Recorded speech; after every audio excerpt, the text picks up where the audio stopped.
10월 30일 새사랑교회 수요 공부를 시작하겠습니다. 오늘부터는 이제 15장 이제 여행을 할 텐데요. 우리가 14장을 이제 공부하면서 그 홍해를 건너는 과정에 대한 공부를 했거든요. 참 이 출애굽기서에서 어떻게 보면 가장 드라마틱한 장면이죠. 또 그 홍해 도강 사건은 뭐 영화도 나와 있고, 뭐 홍해라는 나와 있죠. 그 여러 가지 그런 과정들의 여러 가지 제목으로 이제 영화들이 많이 나왔는데, 십계라는 영화, 그런 영화죠. 거기서 보면 이제 그 주인공 모세로 분장한 주인공이 그 홍해를 향해서 아주 뭐 굉장히 위험스럽게 그 어떤 권위적으로 쫙 그 홍해를 향해서 손을 내미는 장면이 나오죠. 그때는 뭐 주변에 아무 사람도 없고 혼자서 그렇게 하는 것 같은데, 그 지난주에 말씀드린 것처럼 혼자서 그렇게 할 수는 없습니다. 그건 이제 영화를 이제 좀 잘 표현하기 위해서 했던 거라고 생각이 들고요. 오늘은 지금 이제 그 장면을 이제 14장에서 공부를 우리가 했어요. 이스라엘 선들이 홍해 도강 사건도 물론 중요하지만, 그것도 굉장한 일이지만, 더 중요한 게 뭡니까? 자기가 건너온 그 홍해 바다에 애굽이 그토록 두려워하고 그토록 그들의 마음속에 아주 극심한 두려움이 존재죠. 그 바로의 그 애굽의 군대가, 그 최정의 군대죠. 최정의 군대가 다 몰살당하는 모습을 지켜보게 됐죠. 그리고 그 시체들이 지금 그 홍해 이스라엘 선들이 건넌 그 건너편 쪽으로 이렇게 떠다니는 모습을 보면서 이스라엘 선들은 좀 큰 충격을 받습니다. 우리가 믿는 하나님은 어떤 분이신가? 우리가 믿는 하나님은 대단하신 분이구나. 이것을 경험하면서 400년 동안의 노예 근성, 제일 어려웠던 게 노예 근성이거든요. 이 근성을 없애는데 정말 힘들어요. 40년간 광야 생활을 훈련시켰어도 노예 근성을 쉽게 포기하지 못했거든요. 400년 동안 부모로부터 조상으로부터 계속 물려받은 그 근성이 쉽게 무너지겠습니까? 아마 그 홍해 사건은 아마 처음 과정이라고 생각을 합니다. 아주 하나님께서는 아주 충격적인 사건을 통해서 이스라엘 선들의 그 몸에 익숙해져 있는 같은 그런 어떤 노예 근성을 빨리 지금 해소시키려고 하신 거고, 바로 너희를 이끌어가는 그 하나님, 전능자가 누구냐? 바로 하나님이시다, 여호와시다라고 하는 부분을 분명히 말씀하고 있는 겁니다. 오늘은 이제 15장 이제 공부하게 될 텐데요. 여러분은 뭐 15장 이제 한번 성경 보시게 되면 이제 큰 주제로 모세의 노래라고 하는 그 타이틀이 있어요. 그래서 오늘은 이 15장 전체를 좀 개요적으로 좀 설명을 드리기 때문에 따로 성경을 읽거나 그러지는 않겠습니다. 다음 주부터 이제 구절 공부를 할 텐데, 15장은 이제 모세가 너무 영광스러운 거예요. 홍해를 건너는 과정, 애국 군대를 다 몰살시키는 과정을 보면서 거기에 자기가 본인이 가장 직접 참여한 사람임에도 불구하고 정말 모세는 너무나도 하나님의 그 위엄에 대해서 감동을 합니다. 그래서 가만히 있지 못하죠. 그 은혜 받은 것을 하나님께 찬양으로 올려드리고 있는 거죠. 그래서 오늘 이 15장은 바로 이 모세의 찬양, 노래라고 그러지만 찬양이라고 하는 뜻으로 이해하시면 될 것 같습니다. 크게 한 두 개의 주제로 지금 이 15장이 구성이 되어 있습니다. 그래서 이 첫 번째 주제는 뭐냐면 이스라엘을 구원하시는 하나님께 대한 이스라엘의 찬양, 모세의 이제 노래고 모세의 찬양일 수 있겠죠. 네, 그게 첫 번째고요. 두 번째는 뭐냐면 계속되는 하나님의 도우심을 기록하고 있어요. 계속되는 도우심. 홍해 사건으로 끝나는 게 아니라 계속 하나님은 도와주신다. 하나님은 역사해 주실 것이고 40년 가나안 땅으로 갈 때까지, 가나안 땅을 정복할 때까지 하나님은 끊임없이 너희를 도와주실 것이라고 하는 이 놀라운 사실을 오늘 하나님을 찬양하며 고백하는 내용이 나와 있습니다. 그래서 그 이스라엘의 찬양이라고 하는 것은 이제 전반부에 대해 1절에서 21절까지 말씀이고요. 그러니까 홍해의 기적을 일으켜 주신 여호와 하나님을 찬양하는 내용이 담겨져 있고요. 그 다음에 22절부터 27절 두 번째 주제가 뭐냐면 수르 광야에 들어간 이스라엘 백성들이 물을 얻지 못하다가 마라에 이르러서 물을 발견하게 되는 내용. 성경 이제 구체적으로 제가 이제 구절에 공부할 때 말씀을 드립니다만은 한 7일 정도를 그러니까 3일 정도는 완전히 물과 음식을 거의 취하지 못했어요. 특히 물을 취하지 못했죠. 그러니까 3일을 완전히 그때 앞에 있어서 사막에서 3일을 물을 먹지 못한 거죠. 이제 그렇게 되면 굉장히 힘들 수밖에 없어요. 사람이 한계가 온다고 생각을 하거든요. 우리가 이렇게 선선한 기후 속에서도 3일간 물을 먹지 말고 견뎌라. 그것도 쉽지 않습니다.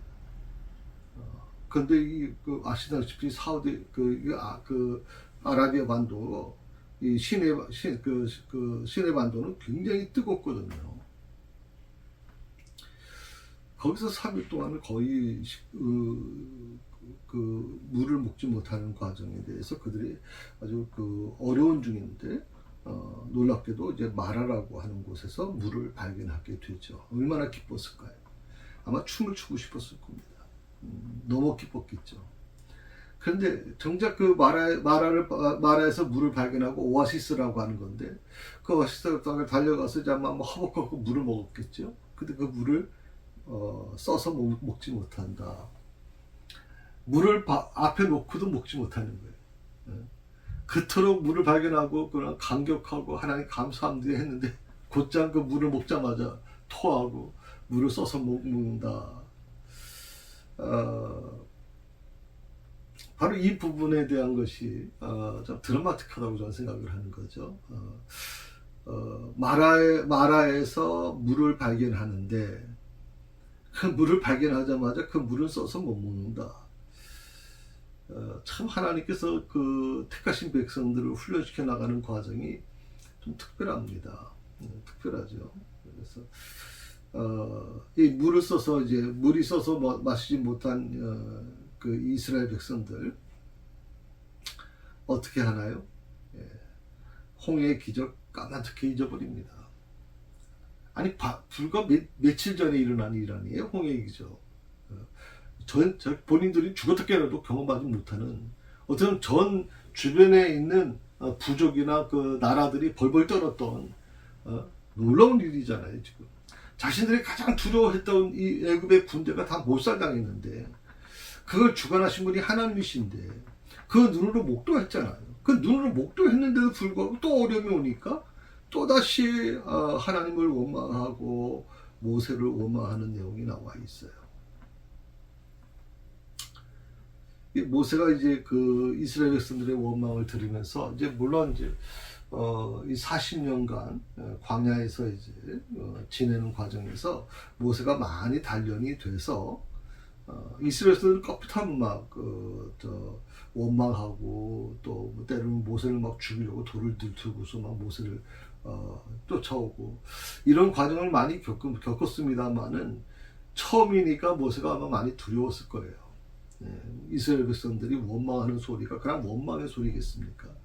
얼마나 모세가 다급했으면 하나님께 나가서나 울면서나 무릎을 꿇고 얼마나 하나님께 호소했겠습니까? 이 부분 때문에 모세가 이제 하나님께 간구하게 되고 하나님께서 그 쓴물을 단물로 변화시켜 주시는 그 과정, 하나님의 은혜에 대한 부분이 지금 오늘 15장이 22절에서 27절까지 이제 기록되어 있는 내용입니다.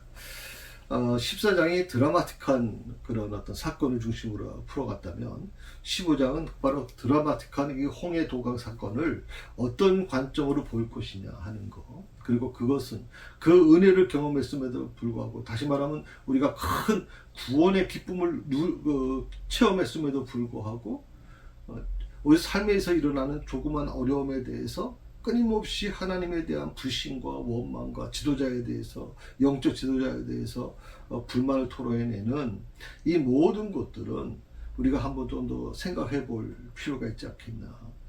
오늘 이 출애굽기서 14장 15장을 한번 여러분 자세히 한번 좀 읽어보세요.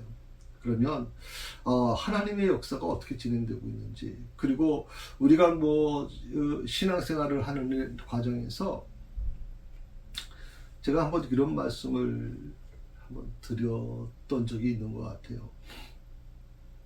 금화를 이제 가지고 이제 실험을 하잖아요. 금화를 심으라고 합니다.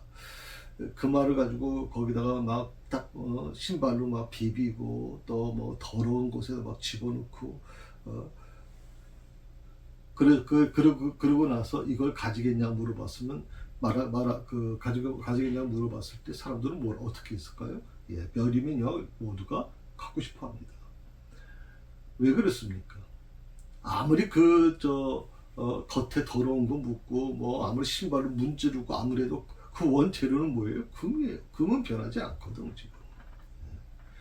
우리가 세상에 살면서 여러 세상에 어떤 어려움과 고난을 당할 수 있고요. 세상에 때가 묻고 여러 가지 우리가 원치 않는 일들이 일어날 수 있지만, 가장 기본적인 거, 가장 근본적인 것은 변하지 않아요. 그게 뭐냐면 하나님께서 나를 선택해 주셨고 나는 하나님의 자녀라고 하는 사실은 변할 수가 없어요, 여러분. 변해서는 안 되는 거죠.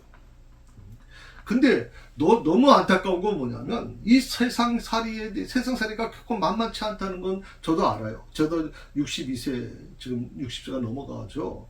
인생을 어느 정도 살았다고 생각을 해서 돌아보면 참 힘든 일이 왜 없겠습니까? 정말 눈물 흘리지 않는 일이 어디 있겠습니까? 수없이 눈물과 또 가슴이 막 찢어질 정도로 아픔을 겪기도 하고, 저도 제 인생에서 저는 평탄하게 왔는 줄 여러분 생각할지 모르지만 정말 힘든 삶을 살았거든요. 목사 중에서 정말 힘든 삶을 살았어요. 경제적으로도 어려웠고요, 또 육체적으로도 많이 어려웠고, 또 여러 가지 자녀를 키우는 과정에서도 많이 힘든 부분도 있었고, 그런 모든 과정이 힘들었지만, 그러나 가장 중요한 게 뭡니까? 하나님이 나를 선택해 주셨고 내가 이 목회의 길을 걸어가는 데서 한 번도 후회해 본 적이 없는 거, 저는 그게 하나님께 감사하다고 생각을 하거든요. 내 힘으로 할 수 있는 게 아니었다고 생각을 하는 거예요. 내 힘으로 할 수 있는 게 아니다. 그건 오직 하나님이 내게 주신 은혜로 가능한 것이지, 내가 그렇게 하고 싶다 해서 할 수 있는 게 아니잖아요. 여러분도 마찬가지일 겁니다. 여러분의 인생에서 너무 목사님 힘든 일이 많아요. 너무나도 많이 고통스럽고 어려워요. 왜 이렇게 내 가정에, 내 삶에 이렇게 하나님께서 뭐 이렇게 힘들게 하시는지 모르겠어요. 나는 열심히 주님을 섬기겠다, 열심히 하나님을 섬기겠다고 작정하고 왔는데, 그러니까 더 시험이 많아요. 더 어려움이 많고, 가정에 우환도 많고. 그 다윗도 마찬가지잖아요. 다윗도 사람들이 뭐라 그랬습니까? 내 하나님이 어디 있냐고 묻는다 그랬어요, 다윗은.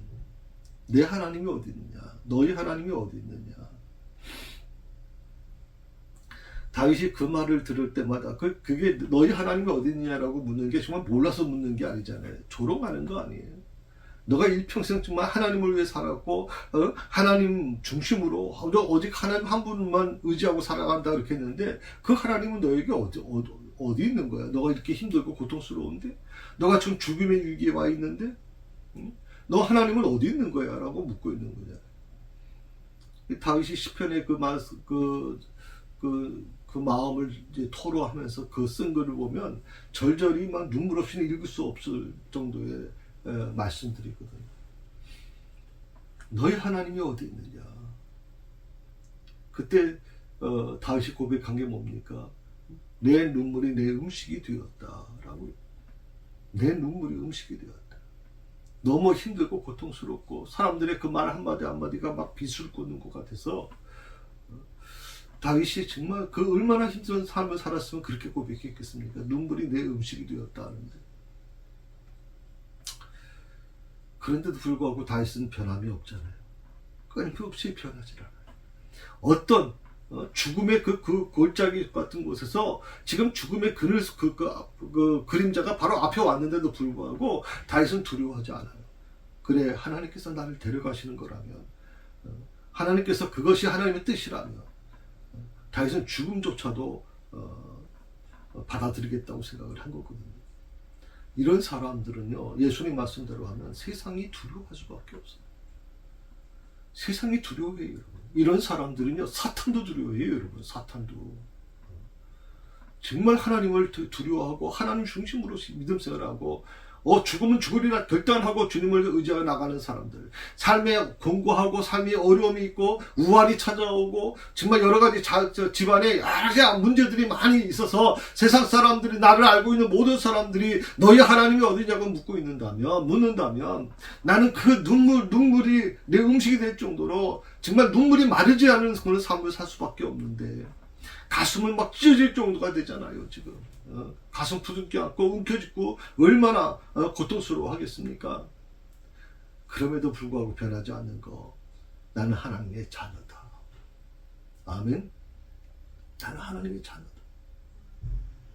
하나님은 나의 아버지시고 하나님은 나를 끝까지 지켜주실 것이라고 하는 이 확신, 이 믿음은 절대 변해서는 안 되는 겁니다. 저는 200만의 가나안 교인들을 생각하면 눈물이 납니다. 물론 그들의 삶 속에 많이 어려움이 있었겠죠. 교회에서 분란도 있었을 것이고 여러 가지 상처도 받았을 것이고 여러 가지 이해할 수 없는 것을 경험했을 것입니다. 그럼에도 불구하고 저는 과연 그렇게 교회를 떠나는 것이 바람직했을까 하는 생각을 하게 됩니다. 물론 하나님께서 너가 최선을 다했으니까, 여기서는 사명을 마쳤으니까 이제 다른 곳으로 가라고 하시면 갈 수 있겠죠. 그러나 하나님의 신호가, 하나님께서 나에게 신호를 보내주지 않으시면 나는 그 자리를 떠나면 안 돼요, 여러분. 떠나면 안 되지, 사실. 15장이 좀 기대가 되죠. 특히 오늘 첫 번째 주제, 크게 두 가지 주제가 있다고 그랬잖아요. 15장에 이스라엘에 대한 찬양, 구원해 주신 하나님에 대한 찬양, 이스라엘 백성들 모세의 찬양이 나와 있고요. 근데 그 찬양이라고 하는 이 부분, 내가 여호와를 찬양하리니, 1절에 그렇게 시작하거든요. 1절 한번 읽어보실까요? 1절 같이 있습니다. 이때 모세와 이스라엘 자손이 이 노래로 여호와께 노래하니 일렀을 때, 내가 너희를 여호와를 찬양하리니 그는 높고 영화로우시니라. 말과 그 탄 자를 바다에 던지셨음이로다. 모세와 이스라엘이라고 이렇게 얘기를 했어요. 모세와 이스라엘. 그러니까 어떻게 보면 모세의 노래라고 하는 것은 아마 어떻게 보면 대표적인 것이기 때문에 그럴 수 있을 거고요. 거기에 여러 가지 섞여 있을 거라고 생각이 듭니다. 모세의 노래라고 하는 속에는. 자, 이 찬양이라는 게 뭐냐? 하나님이 어떤 분이신지 체험하는 겁니다. 그러니까 하나님이 어떤 분이신지를 체험한 사람만이 할 수 있는 게 바로 찬양입니다. 그러니까 찬양은요, 영적 체험이 없는 사람이 부르는 찬양은 벌써 느껴집니다. 영적 찬양이 없는 사람은 기교적으로 굉장히 좀 뛰어난 능력을 갖고 있는 사람이 있을 수 있잖아요. 그런데도 불구하고 굉장히 건조하다는 느낌을 받아요. 근데 조금 실력이 부족할지 모르지만 영적으로 깊은 이 경험을 하신 분들, 정말 하나님의 은혜를 경험하신 분들이 부르는 찬양은요, 정말 우리 마음 깊은 곳을 때려요. 그게 저는 체험이라고 생각합니다. 자, 찬양이라고 하는 것은 하나님이 어떤 분이신지를 먼저 체험해야 되는 것이고, 그리고 그분이 하시는 일을 목격한 사람들의 자연스러운 반응이 바로 찬양이에요. 그러니까 하나님을 만난 사람들, 하나님의 일을 경험한 사람들, 하나님이 함께 하시는 그 능력을 경험한 사람들이 당연히 나오는 게 바로 찬양이에요. 근데 우리는 찬양이라는 게 뭐예요? 우리 한국교회 요즘에 그 찬양이라는 게 그런 게 있잖아요. 찬양하면 예배 시작되기 전 한 15분, 15분 전에 시작해서 쉽게 말하면 기도하기 전까지 마치 예비 찬양하는 것처럼 불러요. 요새 뭐 거의 모든 예배가 그렇게 진행되는 경우가 많이 있어요. 그러니까 금요 기도회도 그런 형식이고, 수요 예배도 그런 형식이고, 오후 예배도 그런 형식이고, 다 모임에 뭐 대예배는 어떨지 모르겠습니다만은 그렇게 진행하는 예배가 많아요. 지금 거의 많은 교회가 그렇게 해요. 큰 교회들도 많이 그렇게 하고 있거든요. 근데 저는 거기서 혼란이 좀 의구심이 일어나는 게 뭐냐면, 그 찬양이라는 게 뭐야? 그 준비 찬양이에요. 말씀을 더 잘 듣기 위해서, 말씀을 듣기 위해서 마음을 먼저 정화시켜야 되기 때문에 찬양을 부르는 건가? 아니면 예배가 시작돼서 예배의 시작을 알리는 그 과정에 대한 찬양이 시작되는 건가? 왜 대체 찬양을 그렇게 하는 건가? 왜 찬양단들이 나와서 강대에 쫙 솔러서 가지고 찬양을 부르는데 왜 그런 찬양을 드리는 걸까요? 그 이유가 뭘까요? 그 찬양을 드리는 사람들의 마음은 어떤 자세일까요, 여러분? 저희도 이제 한 달에 한 번 마지막 주일날 찬양 집회를 하잖아요. 그 찬양 집회할 때 제가 그 앞에 서질 않죠. 백남국 전사가 이제 서서 진행을 하는데, 저한테 몇 시까지 찬양하면 될까요? 그랬을 때 그날은 설교가 없다. 그러니까 잠깐 기도하고 그리고 찬양을 하되 뭐 40분 정도 오직 찬양과 기도로만 시작해라. 찬양으로 시작해서 찬양으로 마치는 거. 이게 곡조 있는 기도잖아요. 근데 찬양이 가장 곡조 있는 기도가 되어야 될 찬양이, 그게 우리의 마음에 있는 안타까움, 때로는 울분이 되기도 하고, 때로는 내 마음에 있는 상처를 끌어내서 하나님께 호소하는 그 시간이 왜 준비 찬양이 돼야 되냐 이 말이에요. 준비 찬양.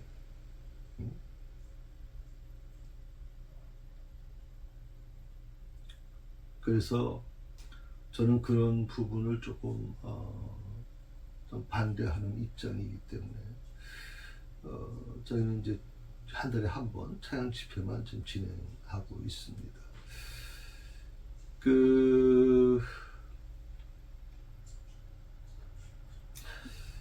어떻게 보면 하나님이 하시는 일을 목격한 사람들의 자연스러운 반응이 돼야 되는데, 이 자연스러운 반응이 아니라 당연히 그냥 그렇게 하는 것이 어느 교회가 하니까 좋아 보여, 그래 우리도 따라해, 계속 그렇게 하다 보니까 한 번만 예배 원래 드렸던 한 번 그런 식으로 하던 거를 이제 오후 예배, 수요 예배, 금요 기도회까지 전부 다 그쪽으로 다 바꿔요.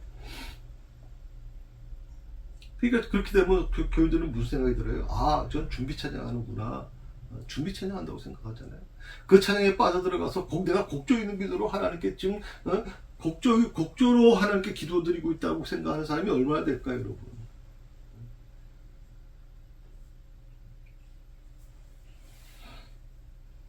자, 찬양은 하나님이 어떤 분이신지를 체험하는 것, 첫 번째. 두 번째는 그분이 하나님이 하신 일을 목격한 사람들의 자연스러운 반응. 그게 찬양이다. 동시에 찬양은 세 번째가 뭐가 있냐면, 하나님이 인간에게서 받기 원하시는 반응이다.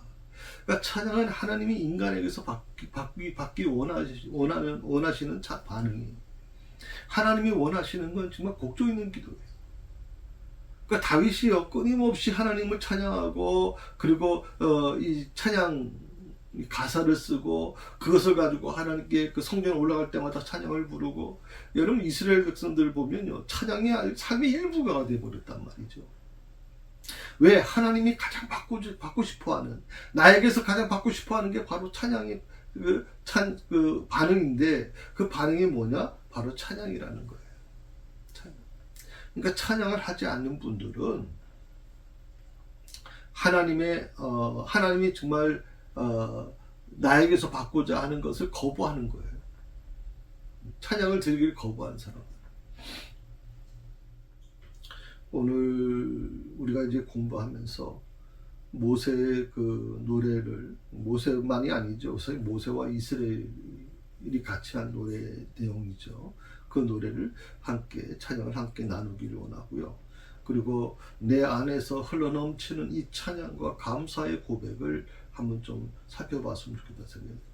내 자신 안에서 흘러넘치는 찬양. 그냥 여러분, 저도 운전할 때는요, 운전할 때마다 나도 모르는 사이에 내 입에서 흥얼흥얼 거려요. 찬양을 틀어놓고 계속 내도 찬양을 해요.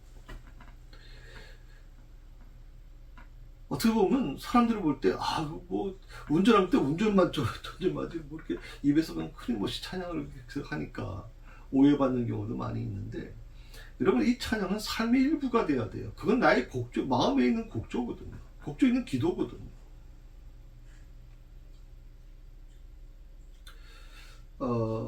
그리고 가족에게 허락하신 하나님의 은혜를 표현하고 나누는 시간을 좀 가져봤으면 좋겠는데요. 그러니까 뭐 내 남편과 내 아내와 그리고 내 자녀와 내 부모님에게 허락하신 하나님의 은혜. 근데 그 부모님이 아직 예수를 믿지 못해요. 하나님을 몰라요. 하나님을 받아들이길 꺼려해요. 거부해요. 그럼 그분에게 하나님의 은혜를 전하고 싶은데, 그 하나님이 은혜를 전하고자 하는 그 마음, 간절한 마음이 내 안에 일어나야 되고요. 그렇다고 해서 가족 간에 막 다툼이 일어나고 갈등이 일어나면서까지 그렇게 하나님이 원하시는 건 아니에요. 다만 여러분이 한 가지 감사하실 것은, 부모님이 예수 믿는 분들이라면 너무너무 행복하셔야 돼요. 나는 그분 때문에 지금 하나님을 알게 됐고 또 하나님께 가까이 갈 수가 있었잖아요. 얼마나 그게 감사해요. 부모님이 물려준 신앙, 저는 어떤 재산보다도 귀한 재산이라고 생각해요. 저는 이 어릴 때부터 목사의 가정에서 태어났고요. 또 목사의 가정으로 자라왔어요. 목사 아들이라는 이유 때문에 때로는 굉장히 좀 무시당하기도 하고, 때로는 교회에서 목사 아들이라는 이유 때문에 제재받기도 하고 여러 가지 힘든 일도 많이 있었지만, 저는 이 길이 너무 행복했거든요. 남들이 뭐라고든 간에 나는 목사의 아들로 태어났고 이 하나님을 내 부모님을 통해서 만났다는 게 너무 기뻤고, 그 하나님이 내 하나님이 되어서 중3 때 그 영적 체험을 하고 나서 정말 내가 하나님을 위해서 내 모든 것을 다 헌신하겠다고 결단하고 이 길을 걸어왔는데, 한 번도 후회해 본 적이 없어요. 때로는 경제적인 어려움 때문에 통장에 돈이 전혀 없어서 마이너스 계좌에서 돈을 또 대출받아서, 아니면 뭐 보험 들어오는 것 중에서 다 보험 대출받고 정말 힘들게 목회를 제가 해왔어요. 다른 목사님들은 좀 경제적인 굉장히 여유가 있는데 저는 그런 여유조차 없었거든요. 어쩌면 사람들이 저보고 왜 목사님은 이렇게 보험을 많이 들어놓으십니까? 이렇게 얘기를 해요. 뭐 하나님이 다 지켜주시는데 뭐 그렇게 합니까? 제가 보험을 드는 이유는요, 제가 무슨 두려움 때문에 그러는 게 아니에요. 다만 세사람께 담임 목사인 제가 만약에 병이 들면 교회가 어떡하겠어요? 나가라 그러겠어요? 어떡하겠어요? 이 교회를 개척한 목사인 나에게 어떡하겠어요? 그렇다고 제가 교회에 부담을 지어서는 안 된다고 생각하기 때문에 웬만한 어떤 이런 질병이나 이런 것들을 미리 대비하고 있거든요. 제가 상조예비를 미리 드는 이유 중에 하나는 뭐냐면, 저희 아버님이 돌아갔을 때, 부모님이 돌아갔었을 때, 담임 목사 부모님이 돌아가시면 교회에서 굉장히 경제적인 부담을 느낄 수밖에 없어요. 저는 어쩌면 부목사 때 그런 걸 많이 봤거든요. 그래서 상조 회비를 매월 3만원, 2만원, 3만원씩 이렇게 낸 거, 이제 그거로 교회에서는 이제 부주금을 대신한다 하는 원칙이. 어떻게 보면 저희 교회가 굉장히 커서 뭐 이런 재정적인 어려움이 없이 여유가 있는 재정이 있는 교회였다면 뭐 그렇게 안 해도 사실 괜찮겠죠. 그러나 저희 교회에서 그렇게 할 수밖에 없는 이유가 있기 때문에 저는 저 교회에 큰 부담을 주지 않기 위해서 이렇게 이 방법을 택했고요. 또 큰 병원에 입원했을 때 또 보험에서 이렇게 비용이 나오면 그것을 다시 또 교회를 보내고 이제 그렇게 제가 지내왔거든요. 성도 여러분, 하나님이 나를 만나 주신 거에 대한 기쁨도 물론 중요하지만 내 부모님이 예수를 나에게 전해줬다는 그 부모님이라면 정말 그 어떤 것과도 바꿀 수 없는 귀한 거예요. 아직 여러분 부모님이 예수를 알지 못한다면 그분의 을 위해서 기도하셔야 돼요. 그분의 영혼을 위해서 기도하셔야 돼요. 그분은 나보다 더 오래 살 수가 없잖아요. 어떻게 보면 더 짧은 시간에, 짧은 세월에 좀 죽음을 맞이할 수 있잖아요. 그렇기 때문에 더 하나님께 기도하셔서 그분이 하나님의 자녀가 될 수 있도록, 하나님의 그 구원에 들어갈 수 있도록, 그래서 그분의 입에서, 내 부모님의 입에서 막 하나님을 찬양하는 그런 놀라운 일들이 일어나기를, 그 고통과 아픔 속에서도 하나님을 찬양하는 입술에서 찬양이 끊어지지 않는, 저는 그렇게 우리 환우들 가족들한테 얘기합니다. 그분이 의식이 없다 할지라도 하나님은, 하나님의 택한 백성은 하나님이 천사를 보내서 그 주변을 지킨다고 저는 믿고 있다. 왜? 가장 인간이 몸이 그렇게 연약할 때는 모든 게 연약해지기 때문에, 마음도 연약해지고 영적으로도 약해지기 때문에 천사가 그 주변을 둘러서서 절대 악한 것들이 들어오지 못하도록 방어해 준다. 마치 에덴 동산을 불검으로 하나님 지키시는 것처럼 천사를 통해서 하나님께서 그렇게 하나님의 택한 백성들을 지키신다고 저는 믿고 있거든요. 그래서 여러분의 남편이나 부인, 또 여러분 자녀들에게도 이 복음, 이 기쁨이 전해지도록 기도하셔야 될 줄 압니다. 말씀드린 것처럼 지금 오늘은 그 1절을 제가 읽었습니다만은 1절을 다 따로 공부하지 않겠고요. 다음 주부터 이제 9절로 공부할 텐데, 전체 보면 이제 1절에서 5절까지 단락으로 구성되고요. 두 번째는 6절에서 10절까지 구성이 되고, 또 11절에서 12절 뭐 이렇게 구성이 되면서 전체적으로 그 전체 큰 주제는 두 개의 주제로 1절에서 21절, 22절에서 27절 두 개로 나누지만 그 안에도 여러 가지 단락으로 나눠져서 공부하게 됩니다. 다음 주는 바로 그 부분에 대해서 같이 나누게 될 겁니다. 여러분들 항상 15장에 대한 기대감을 가지고 한번 시작하십시다. 그 하나님의 은혜가 어떻게 이루어질 수 있는지, 내 입에서 어떻게 이 모세와 이스라엘 선수처럼 찬양이 떠나지 않을 수 있을지, 그리고 찬양의 그 소중함, 그 기쁨이 무엇인지를 우리가 다시 한번 정말 영적으로 내 자신이 재해석하기를 원하고, 나도 역시 그렇게 살겠습니다 하는 귀한 결단의 시간이 될 수 있기를 바랍니다. 기도하십시다. 하나님 아버지 감사합니다. 오늘도 아버지 하나님의 저희와 함께하여 주셔서 오늘도 수요 영상 공부를 통해서 출애굽기 15장을 이제 공부를 시작했습니다. 하나님, 14장에서 있었던 놀라운 이 사건, 홍해의 도강 사건이 이제 15장에서 하나님을 찬양하는 것으로 이제 이어지는데, 우리의 마음도 구원받은 그 구원에 대한 어떤 추억에 머물러 있지 않고 그것을 내 삶으로 늘 입술로 찬양하며 고백하는 기도에, 그 곡조 있는 기도를 드리는 저희 모두가 될 수 있도록 하나님 도와주옵소서. 날씨가 이제 뭐 춥고 덥고 계속 혼란스럽습니다. 건강 잃지 않도록 주께서 사랑하는 성도들을 붙잡아 주옵소서. 예수님의 이름으로 기도드립니다.